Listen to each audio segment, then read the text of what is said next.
Bonjour à toutes et à tous. Bienvenue dans cette conférence de la prépa Lumni sur l'école Neoma. Aujourd'hui, on reçoit Elisa et Dana. Bonjour à toutes les deux. Hello. Pour revenir sur l'école Neoma, c'est donc une école créée en 2013, issue de la fusion de la Reims Business School et de la Rouen Business School, avec trois campus à Paris, Reims et Rouen, pour plus de 9000 étudiants actuellement, dont 25% avec un background international. C'est aussi 72 000 alumni. Et aujourd'hui, c'est donc Elisa et Dana qui vont nous en parler. Est-ce que vous pouvez vous présenter généralement d'abord? Elisa, tu peux commencer. Du coup, moi, c'est Elisa, j'ai 22 ans. Je viens de Lille, donc j'avais fait un lycée bac général scientifique. J'ai fait 2 ans à la Cato en licence d'éco-gestion et prépa, et puis j'ai intégré Neoma en 2021. Voilà. Et moi, du coup, je m'appelle Dana. Donc, moi, j'avais fait mon lycée à Amiens et je suis partie ensuite en études sup à Lille pour faire pareil, donc 2 années de CUPGE avec la licence éco-gestion à la Cato. Et moi, j'ai intégré Neoma là en septembre à la suite des concours que j'ai passés en AST1. Ok, merci beaucoup. Euh, Comment s'est passée votre scolarité à la Cato? Quels sont les cours qui vous ont plu? Est-ce qu'il y a certains cours qui vous ont orienté dans votre projet pro? Et quel était le projet pro que vous aviez en rentrant à Neoma? Dana, tu peux commencer. Pardon.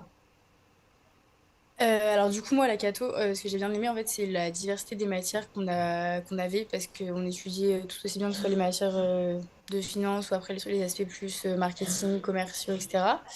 Donc moi quand j'ai fini du coup ma dernière année à la Cato, je suis entrée à Neoma en me disant que je voulais faire du marketing, ce qui est toujours le cas aujourd'hui. Et donc l'avantage en fait qu'on a eu avec les cours à la Cato, c'est que ça nous a donné une longueur d'avance en fait sur les gens qui faisaient prépa. Parce que du coup, nous, on arrivait en ayant déjà un projet professionnel plus solide que les gens qui sortaient d'une prépa classique, par exemple. Et donc moi, je sais que les matières en fait, de la Cato et tous les enseignements qu'on reçoit de là-bas, ça nous oriente vraiment vers un choix professionnel qui est susceptible de rester le même à l'entrée de l'école. Ok. Et moi, du coup, j'avais choisi aussi la licence d'éco-gestion pour découvrir en fait toutes les matières que j'allais retrouver en école, mais j'avais pas encore d'attrait particulier pour la finance, marketing, je ne savais pas du tout ce qui me plaisait. Et c'est grâce à la Cato que j'ai découvert que j'aimais plus le marketing que la compta, par exemple. Et après, ça m'a aidé à me spécialiser là à Neoma. Ok. Et comment s'est passé pour les concours, pour l'admission, les écrits, tâche 2, ouais, TOEIC? Est-ce que ça s'est bien passé? Quel score vous avez présenté? Dana, tu peux commencer. Alors moi, Aurore, elle peut attester avec moi. Moi, j'étais très très mauvaise en tâche. Moi, j'ai le meilleur score de tâche que j'ai, eu, je crois que c'était 95. Par contre, j'avais charbonné mon TOEIC, donc j'ai eu 965, donc c'était bien pour les écoles. Je sais que c'est un truc, surtout à la Cato, où moi, mes profs me disaient vraiment que je n'aurais jamais d'école avec ce score de tâche-là. Moi, j'ai été prise à Schema aussi à la fin de mes euros et j'ai choisi la Noma. Mais enfin, c'est vraiment pas une finalité en soi. Et moi, les concours, ça s'est très bien passé aussi grâce à mes prestations orales, je pense, et mes langues, enfin mes oraux d'espagnol, les langues que j'ai présentées. Parce que à la Cato, on est vraiment très bien préparé pour le coup, pour l'entretien de motivation et sur la personne, enfin nous en tant que personne. Et donc les scores, oui, c'est important, etc. Mais enfin, faut pas négliger la partie nous et genre notre projet et pourquoi est-ce qu'on veut intégrer l'école. Parce que moi, bah, c'est des trucs qui m'ont permis d'avoir les écoles auxquelles j'avais postulé, toutes. Donc faut vraiment pas se focaliser que sur nos scores de TAGE et de TOEIC. Ouais, et pour rebondir sur ce que Dana a dit, à la Cato, on est vraiment super bien préparé parce qu'il y en a plein qui passent les concours en admission parallèle et qui, eux, n'ont jamais eu de prépa, qui sont en licence, en DUT. Donc, moi, je me souviens quand j'étais à la Cato, on me disait au TAGE, il faut avoir au moins 120 pour être sûr d'être pris. Ils nous mettaient la pression. Bon, j'ai eu 117, donc même ça, j'étais déçue. Alors, quand on compare avec les autres à Neoma, c'est des très bons scores. Et au TAGE, j'ai eu 915, donc c'était aussi un très bon score qui m'a bien aidé. Mais moi, j'avais le dossier qui était pris en compte aussi. Et après les oraux, je trouve qu'on est vachement bien préparé à Neoma. On a plein d'exemples de questions. On est sûr de les avoir pendant les entretiens, donc ça, c'est cool. Et puis après, il suffit d'avoir un projet, même si vous n'êtes pas sûr. Moi, je ne savais pas du tout ce que je voulais faire, mais je me suis basée sur un projet que j'avais pas inventé, mais où je me suis dit ça pourrait m'intéresser. Et j'ai vachement parlé de ça et ça a plu à tous mes oraux. Donc, Ok. voilà. Faut pas penser que au score, même si c'est important d'avoir des bons scores, hein, mais faut pas penser que à ça. Ok. Dana, qu'est-ce qui t'a fait choisir entre Schema et Neona? Alors en fait moi du coup j'étais super matrixée de Schema parce que quand tu présentes les concours en AST1, enfin je pense que c'est partout pareil, c'est pas que la Cato, mais du coup on vise quasiment tous ce Schema. Et bah, en fait une fois que je suis arrivée sur place pour mes oraux, c'est l'ambiance, parce que l'école on va quand même rester 5 ans, faut se sentir bien. Et moi Schema je me sentais pas spécialement à ma place. Enfin, j'avais pas la dénotation entre les années que je venais de faire à Lille et entre guillemets ma nouvelle vie étudiante qui allait commencer en école.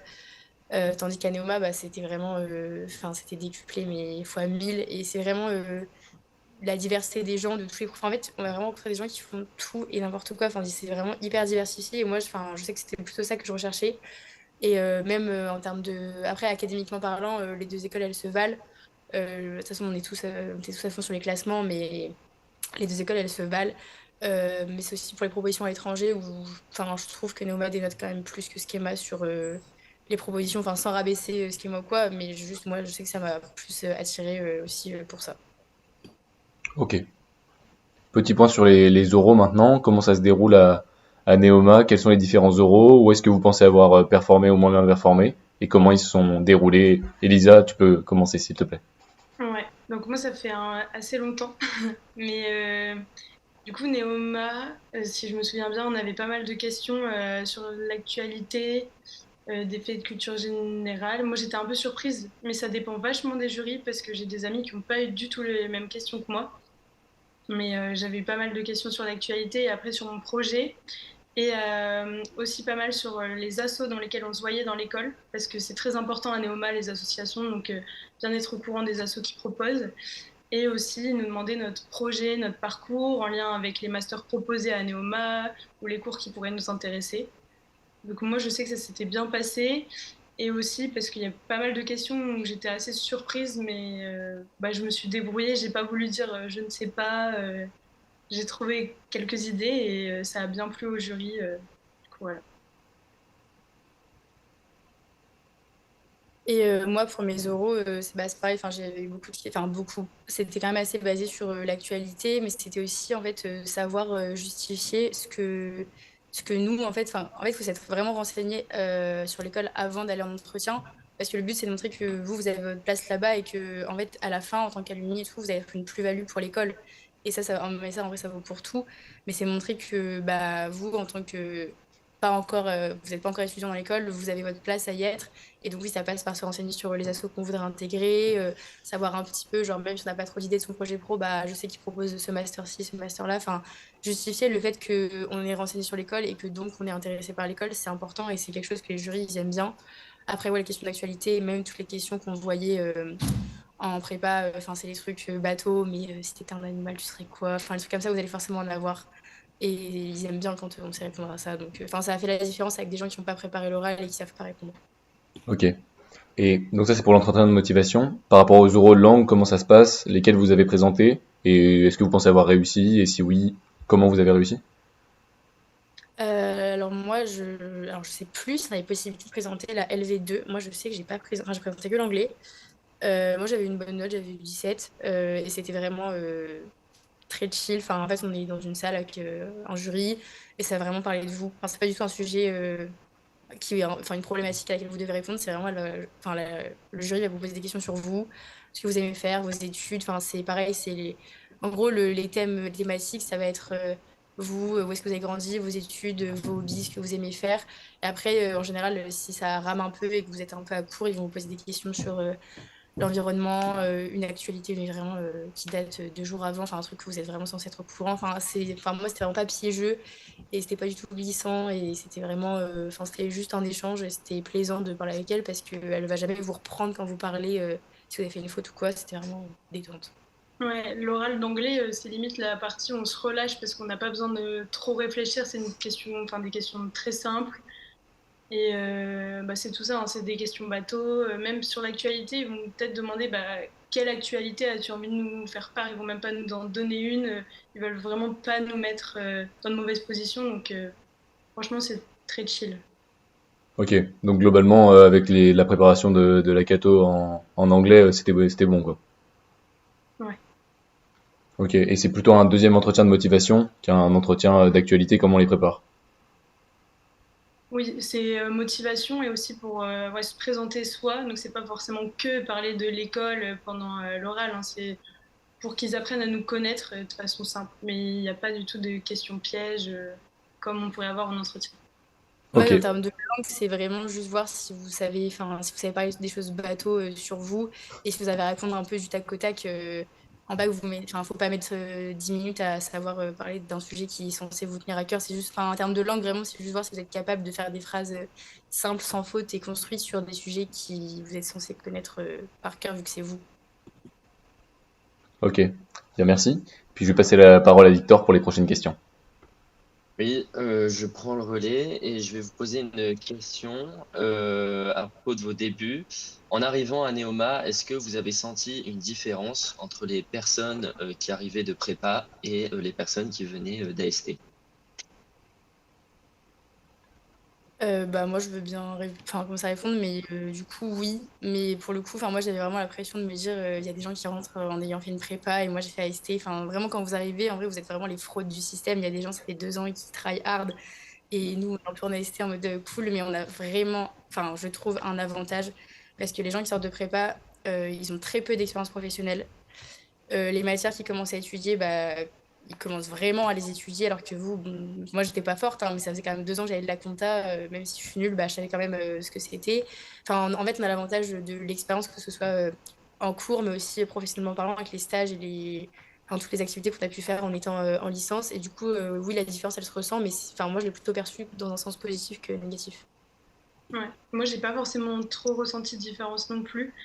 Il y a des moments, je trouvais que ceux qui avaient fait une prépa avaient une meilleure méthode de travail, ils étaient plus efficaces rapidement. Mais par contre, nous, on avait plus de connaissances sur les projets de groupe, tout ça, ils en ont eu beaucoup moins, alors que nous, pendant 2 ans à la Cato, on en a beaucoup. Et pareil, en école de commerce, c'est beaucoup de projets de groupe aussi, dans toutes les matières, bah, management, marketing, etc. Donc pour ça, on avait des avantages. Donc, en soi, je trouve que bah, c'est moite-moite, ils ont certains avantages, on en a d'autres. Donc nous aussi, on avait peur. Enfin, moi, à mon année, j'avais peur aussi en me disant, il y en a qui ont fait prépa.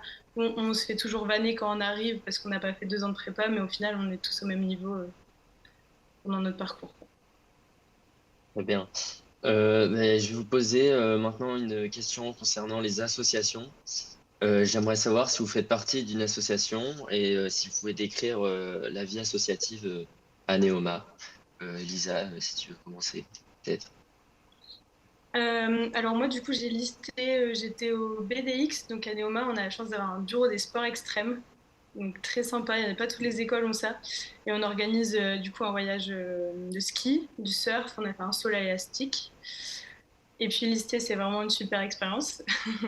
Et après, j'étais dans une autre association, donc c'est l'association de voile, Sail Away, et moi j'étais la secrétaire de l'asso, il y a plusieurs pôles, donc moi j'étais au pôle Croise-Med. En fait, on organise une croisière en Méditerranée entre 40 étudiants pendant l'été. Et il y a plein d'autres projets, mais enfin, c'était trop bien. Donc voilà. Et moi, du coup, je peux rentrer en septembre, donc c'est vrai que moi, je faisais pas d'assaut à la Cato. Et c'est vrai que c'est un plaisir de découvrir bah, la vie associative parce que en école de commerce, enfin, je pense que ça, c'est valable pour toutes. C'est vraiment quelque chose qui est partie intégrante des études. C'est-à-dire que vous avez vraiment un emploi du temps qui est, enfin, c'est pas une obligation, mais c'est un peu, vous devez avoir des assos parce que une asso, c'est une mini-entreprise. En vrai, c'est hyper enrichissant. Donc, vous choisissez le sujet qui vous tient à cœur. Ensuite, vous allez avoir un rôle attribué dedans et c'est hyper plaisant de faire partie d'un projet comme ça. Moi, je lise B2 bah, là, cette année.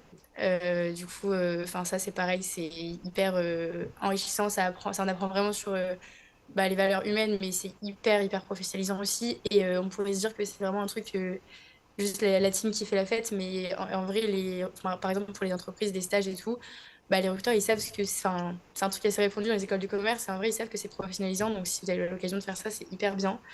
Et moi, à côté de ça, je suis dans 2 assos. Je suis à une asso qui s'appelle Alive, c'est l'asso de cinéma de l'école. Donc en fait, nous, on organise, enfin, on fait les photos, les vidéos pour les événements de l'école. Et à E4She, c'est une asso qui lutte pour l'égalité des genres. Et c'est pareil, enfin, en fait, vous choisissez une thématique qui a, enfin, il y a tellement d'assos à Neoma que vous trouverez toujours un truc qui va vous plaire et investissez-vous dedans parce que vraiment, c'est hyper bien. Et comme projet, ça permet vraiment se professionnaliser et de rencontrer des gens qui partagent aussi les mêmes centres d'intérêt que vous. Donc c'est hyper cool. Bien, merci beaucoup. Enfin, pour le programme des grandes écoles, j'ai beaucoup entendu parler de double diplôme et de voire même de triple diplôme. Est-ce que vous pouvez nous en dire un peu plus? Je sais pas qui veut commencer.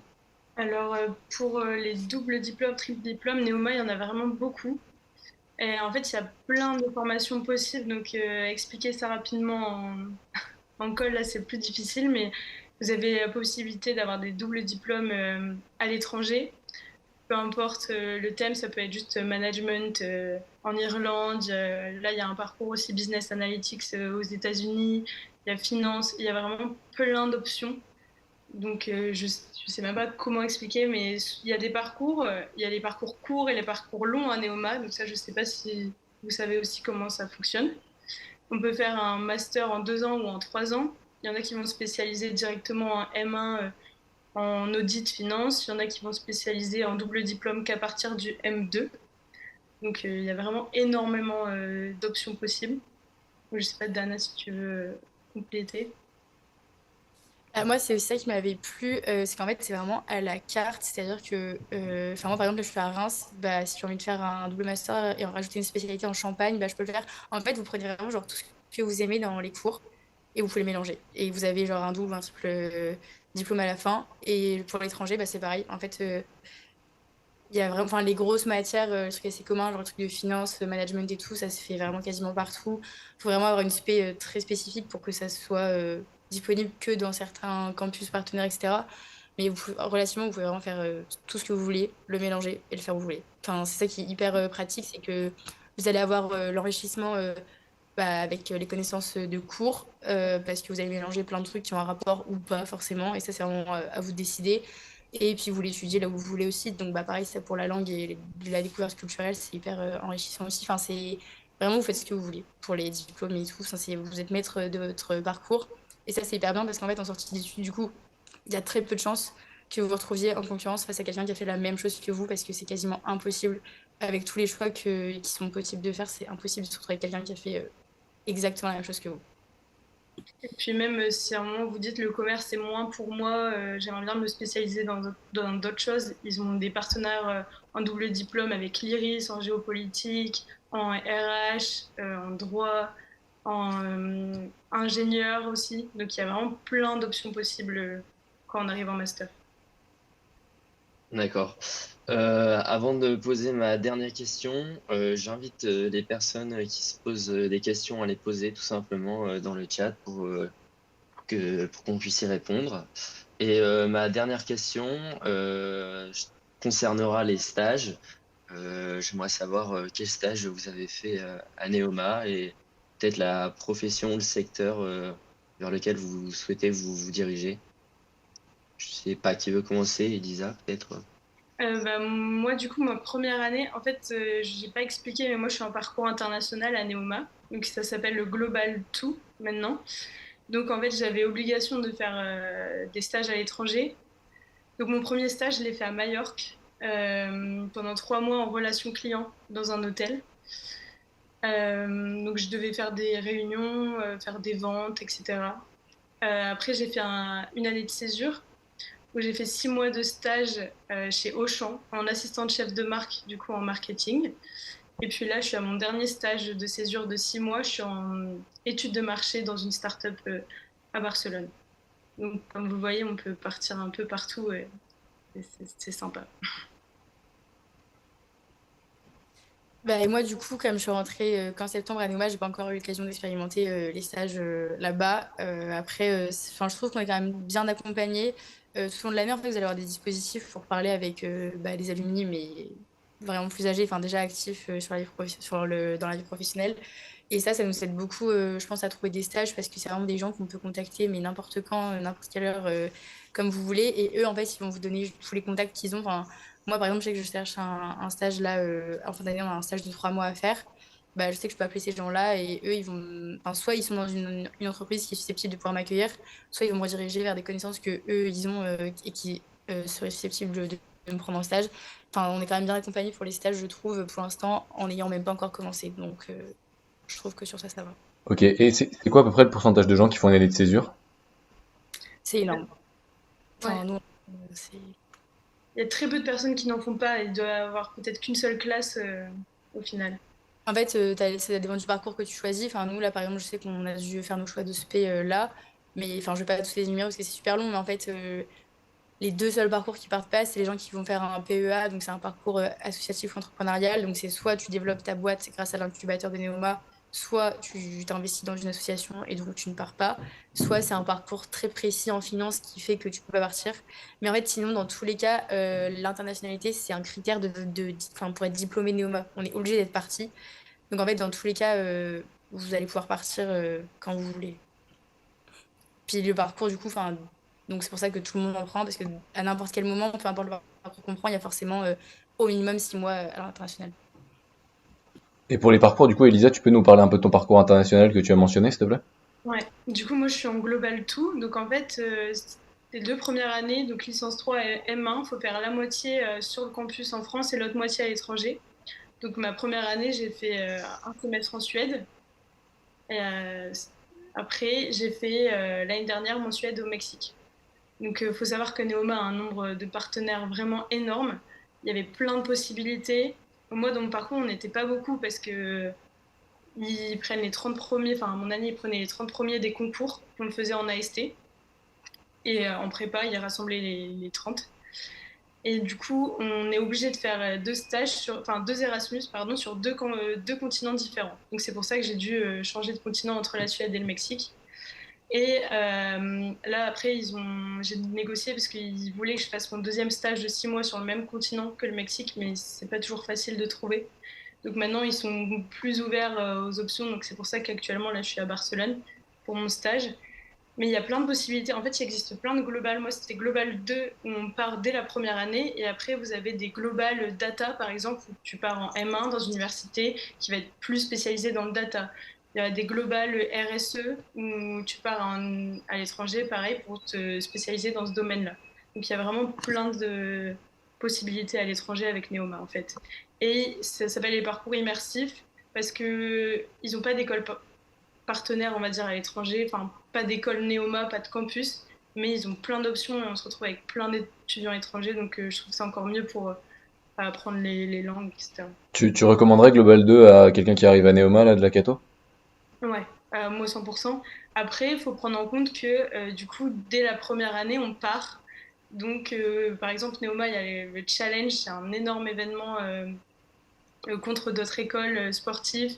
C'est vraiment une ambiance de folie pendant 3 jours contre toutes les écoles. Et ça, il faut prendre en compte que si on fait ce parcours, bah, on loupe le challenge.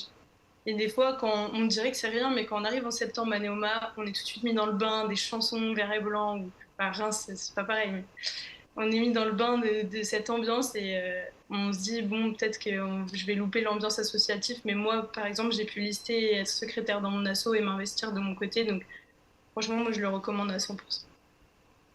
Bah, en fait, c'est aussi que, enfin, moi, par exemple, je savais que je voulais pas faire ce parcours-là parce que justement, en fait, enfin, sans dire qu'on a travaillé, enfin, si en fait, on travaille beaucoup pour les concours et du coup, la première année, bah, moi, j'avais envie de profiter vraiment du truc.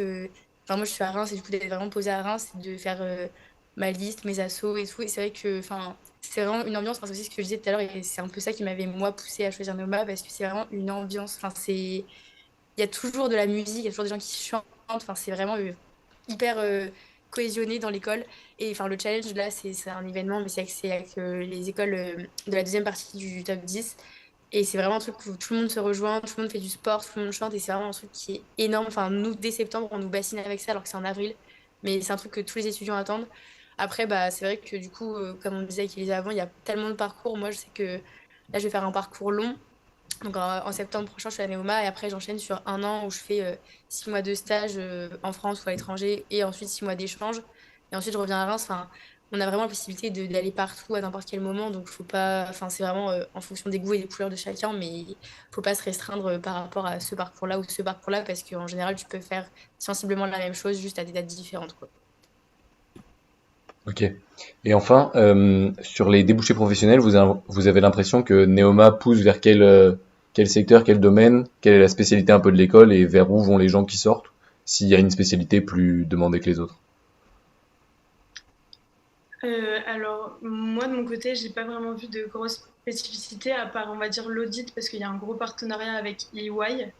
Donc, il y a énormément d'étudiants de Neoma qui sont plus facilement pris chez EY.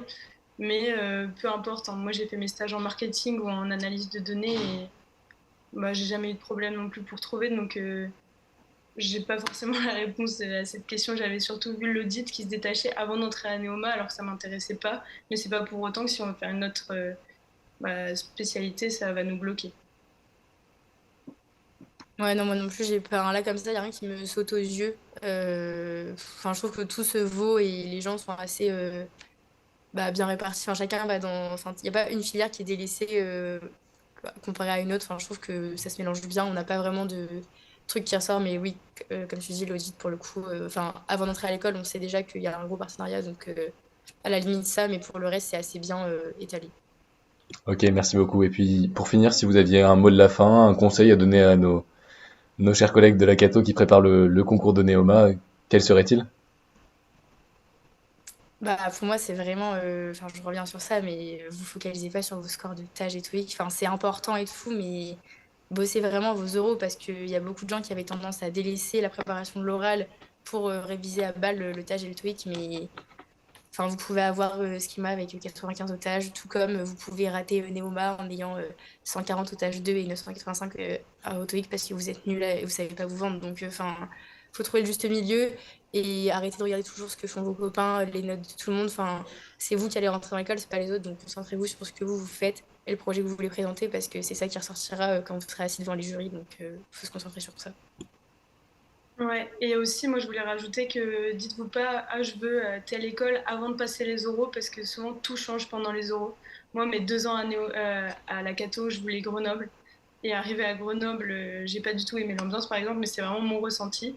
Et Néoma, je m'étais pas trop intéressée plus que ça, et j'ai adoré sur place. Donc, ça va sûrement changer avec vos oraux. Organisez bien votre tour de France, entre guillemets, parce que ça aussi, c'est super fatigant. Et voilà. Après, tout ce que Dana a dit, c'est vrai. Donc, Nickel. Aurore, t'avais une question sur l'alternance? Moi, j'allais dire ça du coup. Je voulais savoir un petit peu comment ça se passait l'alternance à Neoma, si c'était une sélection, quand est-ce qu'elle se passe et si c'est ouvert aussi un peu tous les programmes. Alors moi, du coup, bah là, enfin, je le vois avec mes choix de parcours. Enfin, moi, je voulais pas en faire, mais j'ai beaucoup de copains qui veulent le faire. Donc, ça va être basé sur les notes. Enfin, nous, en tout cas, c'est basé sur nos notes. Là, enfin, nous, de la première année de PGE. Euh, Après, la sélection, enfin, ouais, c'est un classement, en fait. Après, je pense qu'il y a aussi le score en langue. On doit repasser l'IELTS pour les échanges, enfin, les échanges, etc. Donc, je sais pas si les gens qui postulent pour l'alternance doivent le passer, mais enfin, il me semble que oui. Enfin, en fait, alors, c'est vraiment un classement des notes.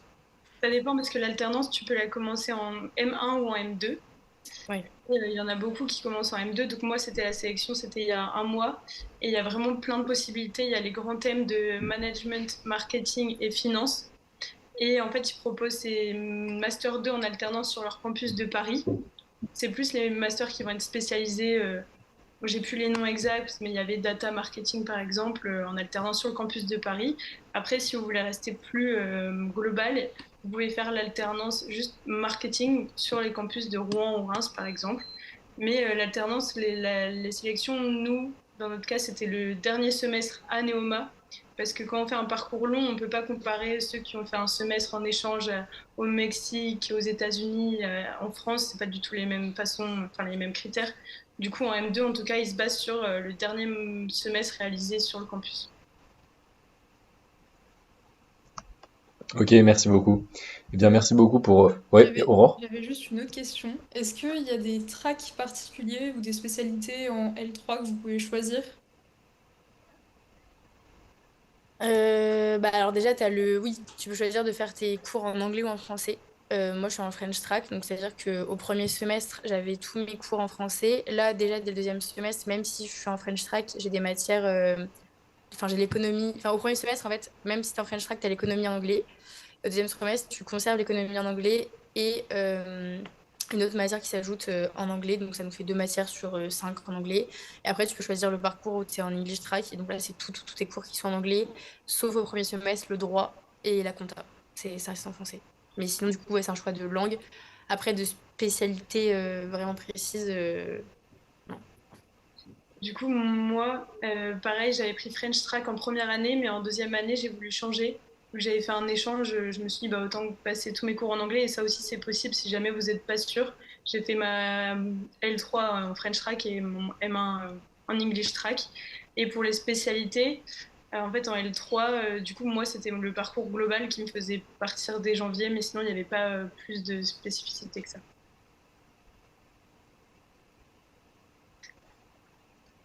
Super, merci. Nickel, merci pour vos réponses. Merci à tous d'être venus pour cette réunion. Elisa et Dana, on vous souhaite bon courage pour la suite et merci d'avoir répondu à nos questions. C'était vraiment gentil de prendre ce temps-là dans votre journée pour venir à cette réunion prépa Lumni.